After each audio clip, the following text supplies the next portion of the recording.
What's good, YouTube? It's your man, Grandma J, coming at y'all with this video. I'm I'm acting like I'm in high spirits. It's like no, but what's good, y'all? Today is November 16th, 2019. I'm supposed to be home right now, trying to get myself psyched up about it.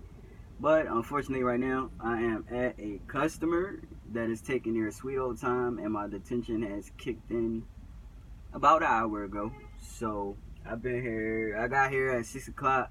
My appointment was at 7. I didn't get a door until 7:30, and it is now 9:52. So I got 52 minutes of detention right now. Um, Hurry up and wait. That's just the life of trucking. But I'm due to be home. I got 77 miles to drive to get to the house. I'm gonna end up having a PC more than likely because my clock is shot. It is what it is. But I had a subscriber ask me could I make a video on my winter driving tips. So shout out to Off Tangents. I'm gonna say in this video what I said in the comments. I am not the best person to ask about winter driving tips. It's tons of videos out there, but I know you asked me for my opinion for a reason, so I'm gonna just give you what I do and what rule of thumbs and things that I tend to follow during this season. I'm gonna just give y'all a little background if you are new to my channel. I came into trucking with very limited car driving experience. I had my driver's license for I believe a year, but I had no driving experience at all. I just took a couple driving lessons with this driving school, paid them to teach me how to drive the car, and I went and took my driving test, and that was that. I didn't have a car. I was still catching the bus to work even after I got my driver's license, but I had the end goal of getting into a commercial vehicle, whether it been school bus, truck driving, whatever. So I never drove in the snow until I got in the truck. I never drove in the rain until I got in the truck. So all of these conditions that we experience out here, I didn't experience in a car. I experienced it firsthand in the truck, which is a good thing, but at the same time it's bad. So that's a little backstory on it. Now my first year I drove the winter by myself. My second year I drove the winter with my brother, and this will be my third winter. So, and every time winter approaches I get nervous, but I don't know. It's like a lot going on right now. But I'm gonna go ahead and jump into the tips. My rule number one, rule of thumb, is if I start feeling unsafe and my gut instinct is telling me shut it down, I shut it down. No ifs, ands, or buts about it. I message dispatch, just send a message like, hey, I don't feel safe driving in these weather conditions. I will update you on the ETA when I feel it is safe for me to roll. Leave it at that. Don't answer the phone. Whatever they need to say to you, they can send it on the system, through messaging. Don't allow anybody to pressure you into driving in conditions that you don't feel safe. I don't care if it's another driver that's been driving for 5 years, 10 years. I don't care if it's dispatch that used to drive. I don't care who it is. Don't allow anyone to pressure you into driving in conditions that you feel uncomfortable in. Rule number one. That's rule number one because you are the captain of this ship. And if anything happens with you behind this wheel, you're going under the bus. No ifs, ands, or buts about it. So that's number one. Go with your gut instinct and shut it down. Number two, I tend to try to drive during the winter season in the morning time. It's very hard to do that in reefer because reefer is a 24/7 operation. But any chance that I do get to drive the morning time, I drive the morning because the temperatures tend to drop significantly in the nighttime and to freezing temperatures. It's freezing temperatures in the morning time, but in the nighttime it's worse, and you have limited visibility added onto that, especially in whiteout conditions. That's just a no-go. But try to get your shifts to where you're driving most of it during the daytime. And if you can't and you have to absolutely drive the nighttime, be aware. Limit the distractions inside of your truck. Stay on your P's and Q's. Don't make any sudden movements. Just keep your eyes on the road. Keep your head on the swivel.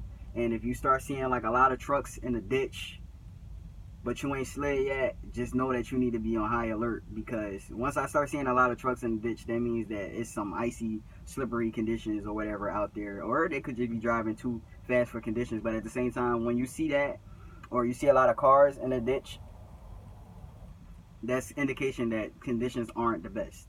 Don't follow behind these other truckers. If you see a trucker flying past you, let them pass you. If you see that traffic around you is going faster than you are, don't be intimidated and start going fast because everyone else around you is going fast. Because an accident can happen like this, like real quick, and pileups are a thing out here in this trucking world. You know, out here as a whole, pileups are a thing. You don't want to be involved in that because you can get in trouble right along with all the other people that were involved in that accident if you live. So you just want to be safe out here. Now, as far as driving with the automatic definitely takes away a lot of the control that the driver has. It does have manual mode, but I've never used it, so I don't really know the benefits of using manual mode versus automatic. I've always just used it in automatic mode, so I really can't give you advice on how to use the manual mode, but I do believe that the automatic truck takes a lot of control away from the driver. It shifts on its own even when you don't want it to shift. So that's something you got to be really careful with. You want to limit the amount of power you apply, acceleration power you apply, because if you apply too much pressure on your accelerator, you can cause your tires to spin in certain conditions and you can lose traction. So if you're coming up a grade, you want to limit how much pressure you apply to the fuel. Keep your pressure, steady. Don't make any gradual movements. Once you get to the top of the hill, try to come down the hill as slow as you can. I usually try to come close to a stop if I can, if it's possible. And then I just go down the hill and I just maintain control of my truck. I don't make any sudden movements. I don't make any sudden jerks of the wheel. I try to keep my truck centered as much as possible. I try to keep from switching lanes. I try to keep from doing a whole lot of stab braking, because you don't really want to lock up your wheels too much, especially in slippery conditions, because your potential for jackknifing can increase. So you just want to be careful about the movements you make with your truck. All the movements you make with your truck in the snow and snowy and icy conditions have to be gradual. It cannot be sudden like that. Like, oh, I need to brake. Let me slam on my brakes. You don't want to slam on your brakes. You don't want to jerk the wheel, like I said. So, the only thing you could do is try to go as slow as possible. When you're heavy, you have more traction, but that weight will push you down the hill no matter what. It's science. It's physics. You can't do anything about that. When you're light, your braking isn't the best, because the trucks are designed for the weight to brake easier. So when you have less weight in your trailer, you want to definitely keep an update on weather conditions, because the wind can blow you over easier. You don't have as much traction as you would if you were fully loaded. So you want to definitely be on your P's and Q's when you are empty, when you're going down the hill.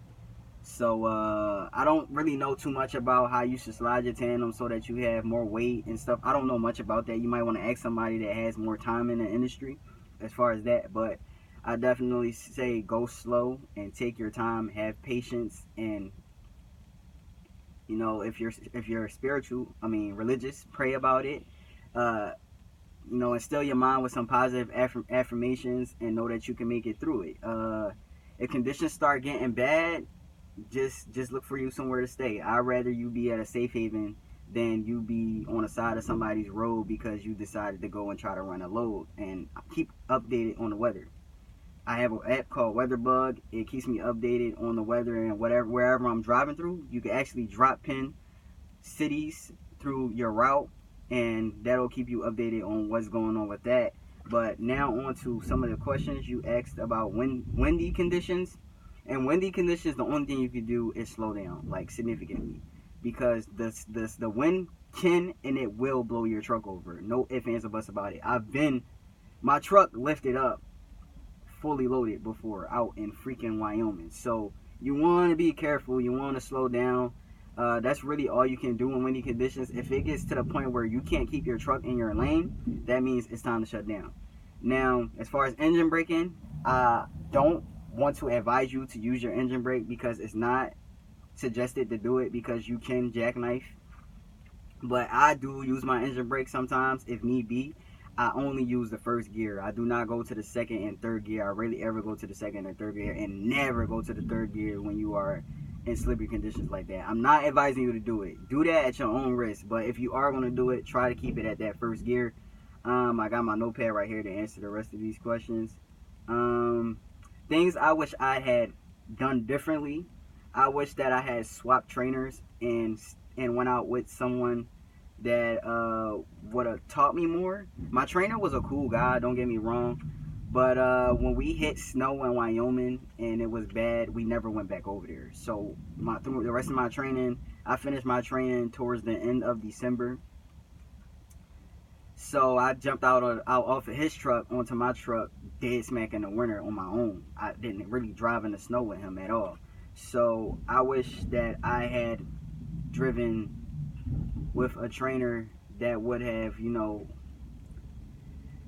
gave me more tips on how to navigate through winter weather conditions. Now, anything else I would have done differently, I would have gotten my driving experience in a car up some way, somehow, or I would have made sure I had more driving experience than I did when I came in so that I could kind of know what to expect versus it being my first-hand experience, my first time experiencing some of these things. And I think that's why I'd be so nervous. But that's what I would have done differently.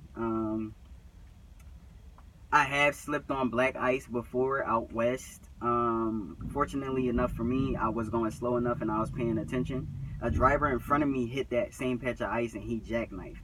I was going slow enough to where I hit that patch of ice and I slid, and then my truck gained traction back on its own. Like, I just let my foot off the gas and I just kept control of the wheel and I didn't make any sudden movements. I was nervous. Yes, I was scared, but it was nothing I can do. It's nothing you can do once you start sliding on ice but wait for your truck to gain traction. That's all, especially in an automatic truck. So my truck, fortunately enough, gained traction on its own. So that was that. I just say don't apply no power to the accelerator, and just stay calm as best as you can. It is nerve-wracking. It is scary, but if you get in conditions like that, it's probably best to shut down. But like I said, it happened to me. I didn't see it, but I was going slow enough for the conditions that it didn't end bad for me. And I have never used tire chains before. I've been fortunate enough to make it over some of these passes before the chain law went into effect. I don't know how to chain up. I have never had to throw chains, so I don't have much advice on chaining up. If you are going to be OTR, you do have to have chains on your truck, especially if you're going out to the northwestern region. I believe Nebraska and west of Nebraska, don't quote me on it, but you do have to have chains out there. DOT regulations.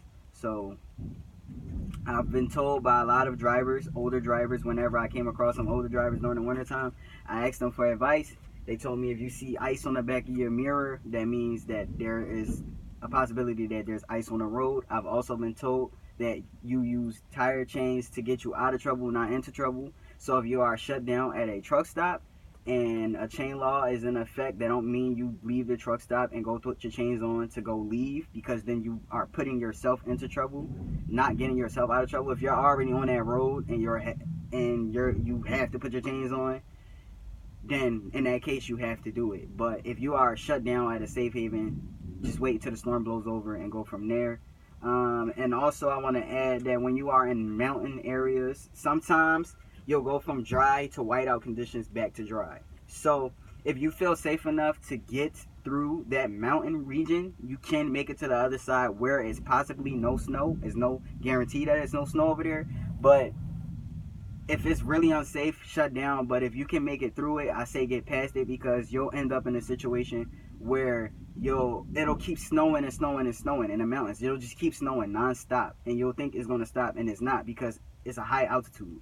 That's the conditions for that area. So it'll keep snowing and temperature will keep dropping and it'll keep raining and the weather will never get good till you get to the point where you're like, you know what, I gotta leave now, I'm gonna be stuck here. So if you can get out of it, get out of it. But if you really feel unsafe, like I said, keyword unsafe, shut it down. As always, become Grind Mode certified by hitting the bell. Join the Grind Mode family by subscribing. I hope I answered all of your questions to the best of my ability. Feel free to comment below and let me know if I didn't hit anything. But yeah, stay safe out there, y'all. Let's get to this money. And don't do anything crazy out here in this snow. Shut it down, communicate, and get home to your families in one piece.